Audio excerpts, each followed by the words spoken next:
Greetings. So we will restart from what we left last time. We were talking about the concrete penetration. Okay. So we are looking into the different criterias where the penetration occurs in a concrete. Okay. So we looked into the tunneling effect, and now we are looking into a case where we are dealing with the amount of concrete required to prevent the penetration XP. Okay. And XP we have defined as 4/3 of the maximum penetration.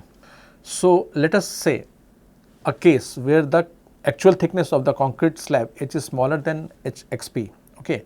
The minimum thickness required to prevent penetration depth, then the penetration is going to occur. Okay. The full penetration is going to occur, it means the perforation will occur, and the residual velocity of the striker is calculated by this expression. Okay. So this expression is used for the different cases of the thickness. Okay. One thing, when we look into this equation has only the geometric properties. Okay. But the other material properties, okay, are embedded into XP, which is again embedded into X. And for X, we saw last time the different expressions were used, which were a function of the material properties and the geometric properties, velocity, mass, and the grade of the concrete and the other boundary factors. Okay. So though these equations look very simple, they are based on the complex curve fitting. Okay. And that has been arrived from the test data. Moving ahead, we looked into the concrete penetration. Now we will looking into the metal penetration. Okay. The resisting force F naught, in the equation of the motion we are defining it as F naught equals to pi r square beta times Fy. Okay. If you look into this equation very closely, it is a very simplistic equation. Okay. What we are trying to do is that we are trying to define the resistance in terms of the area. Okay. So let us say a striker impacts a target. Okay. What will happen is that it will have a influence area. Okay. Or the surface area that we were discussing in our previous classes also. Okay. And then we will have a material strength also. Okay. So somehow we are trying to relate this resisting force as this surface area times the material strength. Okay. So this accounts for the material surface area, this accounts for the strength, and beta is a factor that is used as a coefficient, okay, to relate the relevant data with this particular equations. Okay. So here if you look, r is the projectile radius and beta is the empirical coefficient. Okay. So if this is r, okay, then my influence area is also somehow related to r. Let us say impactor of r hits a target plate, so its influence area will be approximately equals to r. Okay. And the resistance will be governed by the material properties, and beta we are using as an empirical coefficient. Okay. So if you use beta equals to 5, this will often give us a good estimate of the prediction of the penetration for a metallic objects. Okay. Especially in case for a hard steel. Okay. So in this way we can use the different equations for the concrete also and for a metallic penetration also. So perforation of a metal plate by a projectile flying with a velocity v naught. Okay. So we are now looking into the perforation cases when our projectile is having a velocity v naught. Okay. So the different equations are used, and there are different equations depending upon the shape of the projectile. Okay. Let us say for the cone ended projectile, this is the type of projectile, this thing is called as a cone ended projectile. Okay. So this expression is the total amount of energy required or total amount of work done to deform the plate. Okay. So the perforation is occurring, okay, and this expression gives the total amount of work done in the plate. Okay. If you look closely into this equation, you will see this factor pi r square h. Okay. So this we are calling it as the influence area, that is the interacting area with the target and the projectile, this area, which is somehow related to the r of the projectile. Okay. Sigma naught is the resistance of the material, and rv naught is the signature of the projectile. Okay. Again, for the Augy vent, for this type of smooth ends, okay, the equations for the work done is given by equation. This is again has the same format, okay, but the expressions, the coefficients are changing, okay. Okay. So, these things can be found easily in a book by Sulazinski. So, we will give that reference also. Again, moving ahead, we are looking for the expressions, okay, for perforation of a metallic plate by a compact projectile of mass m, okay. So, the density and the equivalent radius of the projectile is defined by these two terms. Then other terms, these three terms define the thickness, density and yield strength of the target, okay. So, the first two terms are defining my projectile, the next three terms are defining my target, okay. So, what we are trying to do is that we are trying to get a term called the equivalent projectile radius, okay. Basically, what we are trying to do is that we are trying to calculate the influence area, okay, between the interaction of the projectile with the target surface, okay. And then we will use this radius or the equivalent radius to predict my ballistic velocity to perforate the plate, okay. Remember when we started, we defined the ballistic velocity, okay. So, ballistic velocity was defined as the minimum amount of velocity required to perforate the plate, okay. Let us say we have a plate, okay, a plate with very high velocity, a target moving with a very high velocity and plate with a thickness t, okay. So, if it is extremely high velocity, then the chances of perforating the plate are very high, okay. Let us say it is moving at say 10 Mach, okay. Then if the thickness is very small, okay, and it is made up of a very weak material, then we can say we have, let us say 99% probability of perforating this plate, okay.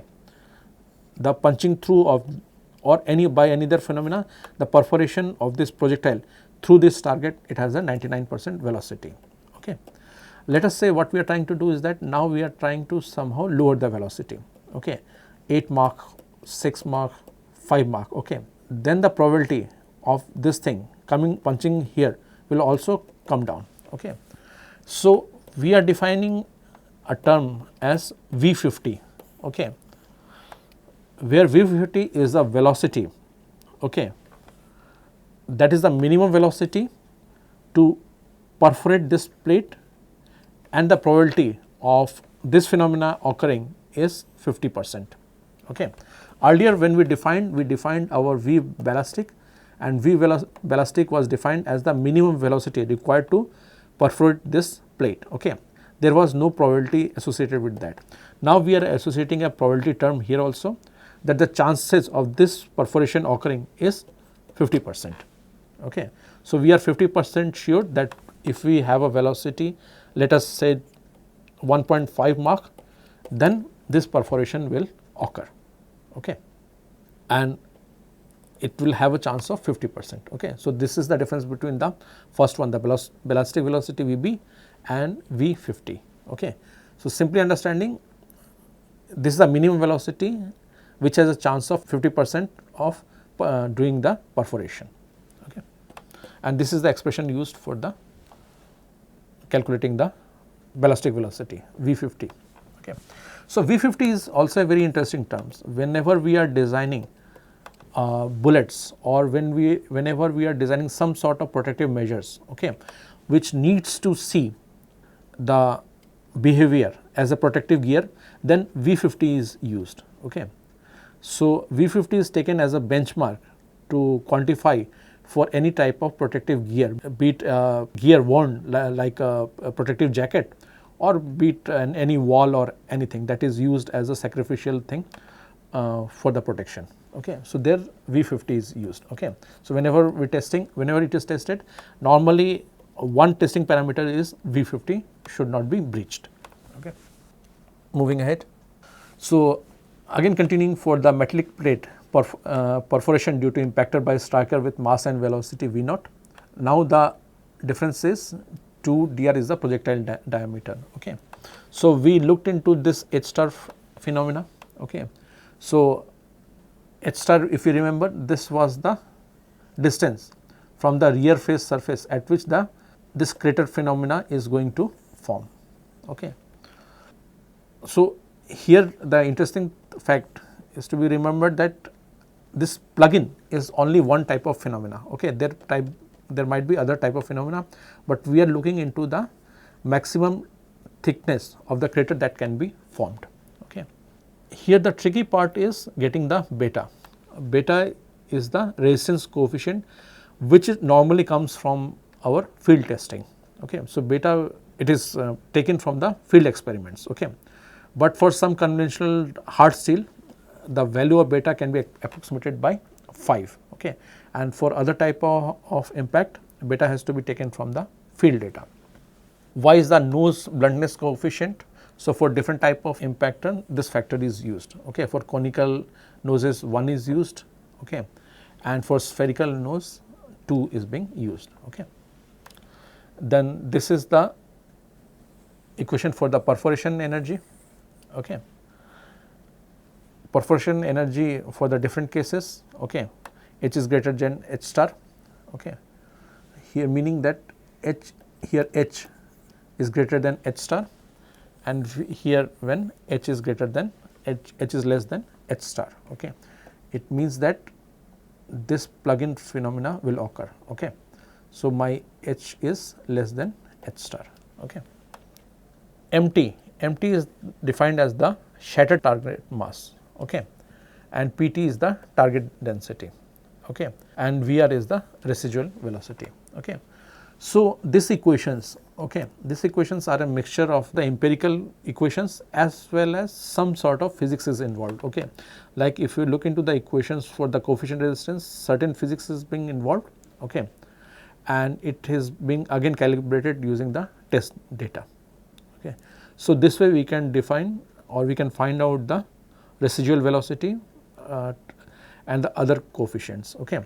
So, in this entire section, it is interesting to see that we are not fully dependent upon the actual physical equations, but we are also getting a lot of equations that are being calibrated using the test data. Okay. And for the different scenarios, okay, that will also give us as assignments and other things, where this type of practice problems will be there, where we can take up different things and calculate the predictions by the velocities, and if we can find some test data, then we will also compare with this test data and see how closely they approximate the real life scenarios. Okay. Okay. So, again taking different scenarios. Okay. Now, we are talking about a composite armor. Okay. A composite armor means that let us say we are trying to make a bulletproof material. Okay. So, in the bulletproof material, we know it will have two types of things. Okay. One will be hard armor and one will be a soft armor. Okay. So, it will traditionally it will always be a combination of a hard armor to resist the actual impact, and soft armor to absorb the total energy impacted to the body. Okay. So, let us say we have a hard armor, okay, having different compositions, different densities and different thickness, okay, and it is impacted by a target. Okay. So, hard armor can be made from our ceramics, okay. Soft armor can be used from other different things. Okay. So, this is the normal composition of a body armor. So, in this case we can also define the V50 as we seen earlier. V50 is the ballistic velocity having a 50% probability. Okay. So, for this type of armor, the prediction of V50 can be used by this equation. Okay. Mass coefficient is defined as a relative mass between these two types of armors and other factors, where tensile strength and the ultimate elongation of the backplate, this is given by this equation. Okay. So, this is the basically the material property of the backplate. Okay. So, again for different scenarios, different type of combination, different type of material, different types of impactor configuration, different equations are given, which are a mixture of the calibrated equations obtained from the test test data. Okay. So, as told earlier, we will have to be consistent with the units also and the cases where this type of things are being applied. Okay. Now, we come into a phenomena, okay, that we move out of the realm of the structures and try to take into the geotechnical aspects also. So, what is happening is that there can be two cases. Okay. One is a civilian case and one is a military case. Okay. In civilian case, the impactor is used, okay, in mining, normally in mining areas, okay, where or in tunneling, okay, where not actually impactor, but some form of the low velocity impact is used to penetrate the soil mass in order to create roadways or in order to extract some mines or some precious materials that are lying underneath. Okay. So, there also the impactors are being used. Okay. In military applications like in bunker busters, okay, where there is a protective soil layer and after that concrete layer is there. Okay. So, the impactor needs to penetrate this soil mass also. Okay. So, in both the applications, civilian as well as military applications, the behavior or the interaction of the impactor with the soil needs to be done. Soil, we know, is a highly unpredictable material where the properties are not properly defined. Okay. So, depending upon the soil compositions, okay, clay soil, sandy soil, gravel and other things, the behavior changes a lot. Okay. So, now in some codes like TM 51300 and all, certain equations are being tried to give where the quantification of the soil is given. Okay. So, one quantification equation is this one, okay, where again x is the penetration depth, d is the diameter of the impactor and v is the velocity, and this equation is been given for a sandy layer, okay, one type of soil where it is predominantly consisting of sand only. Okay. So, here what we will see is that due to the friction or due to the interaction of the sand, the thing is not going to show the normal behavior of perforation or caving or something, but it will slowly try to slide and then it will stop. Okay. And the equations for the residual velocity is also been given here. Okay.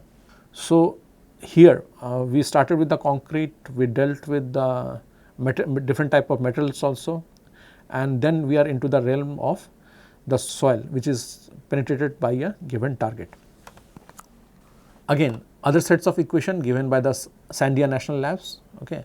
As you remember earlier, these equations are somehow in the same format as the earlier equations when the projectile was hitting a concrete target or a metallic target, and similar equations are being given for the soil parameter also. Okay.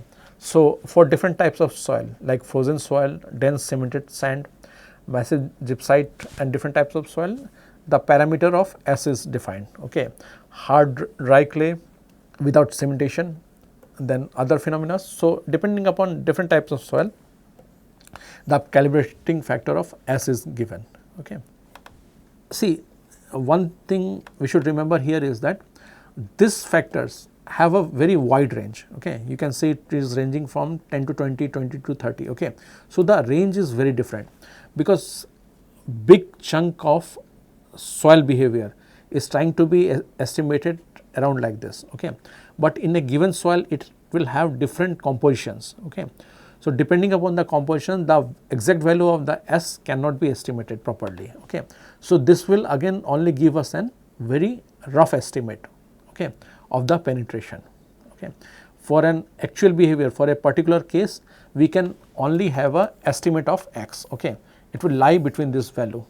Okay. For exact pinpoint out,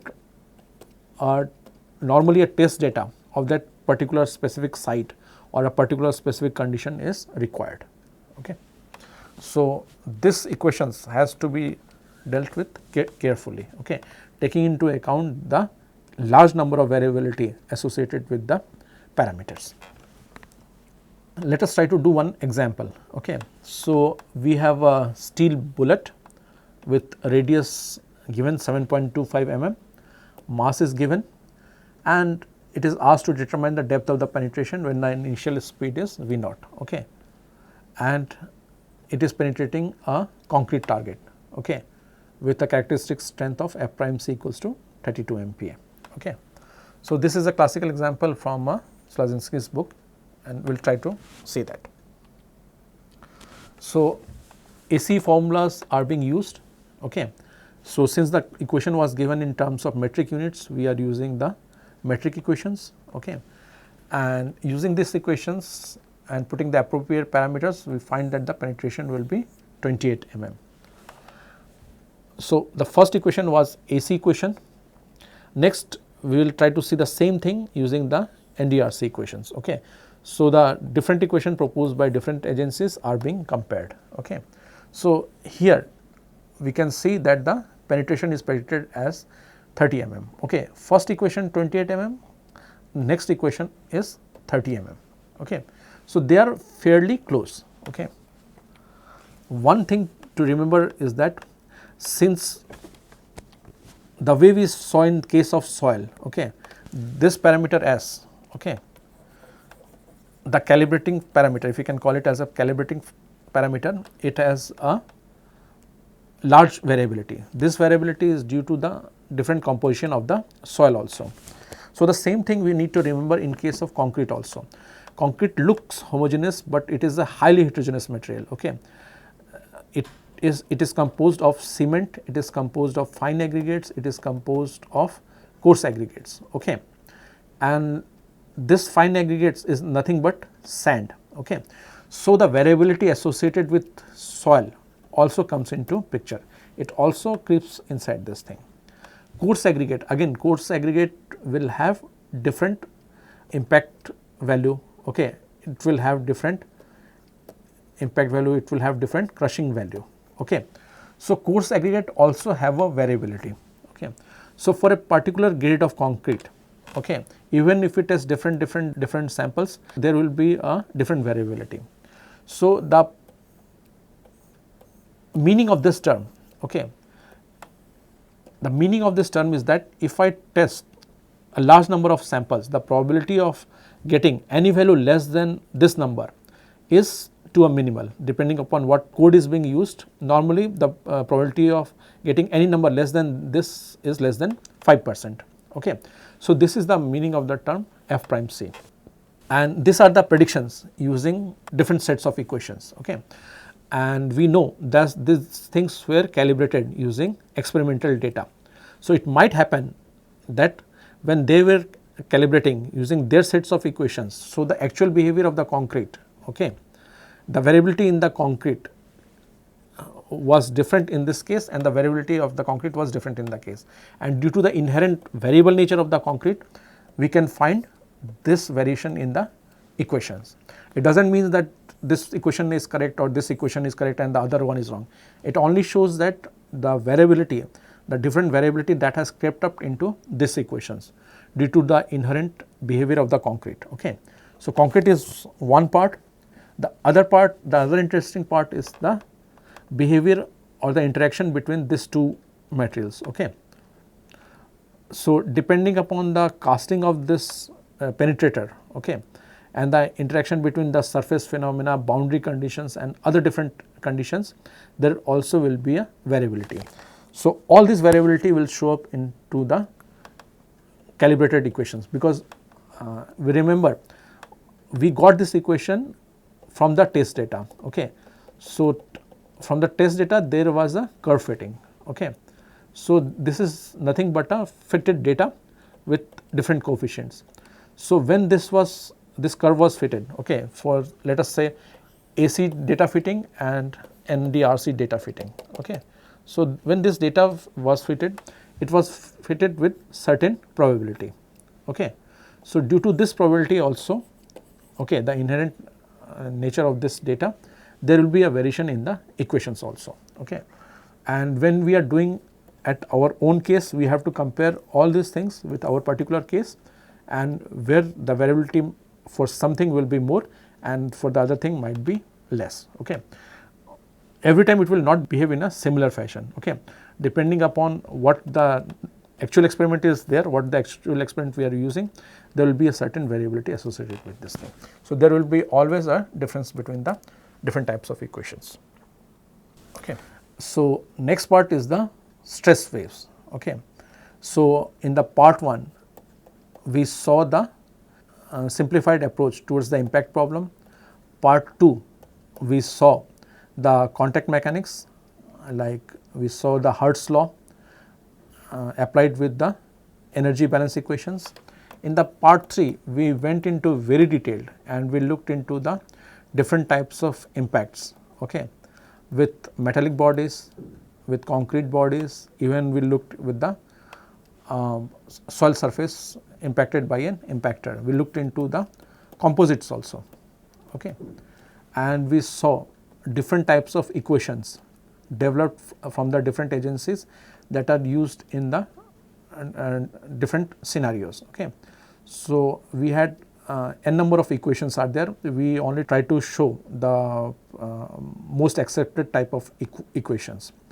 We did one example also. In the example also we could see the variation, okay, between the two empirical equations arising out of the different factors, like the strength in the concrete, the interaction of the metallic bodies, the inherent probability associated with predicting the formulas.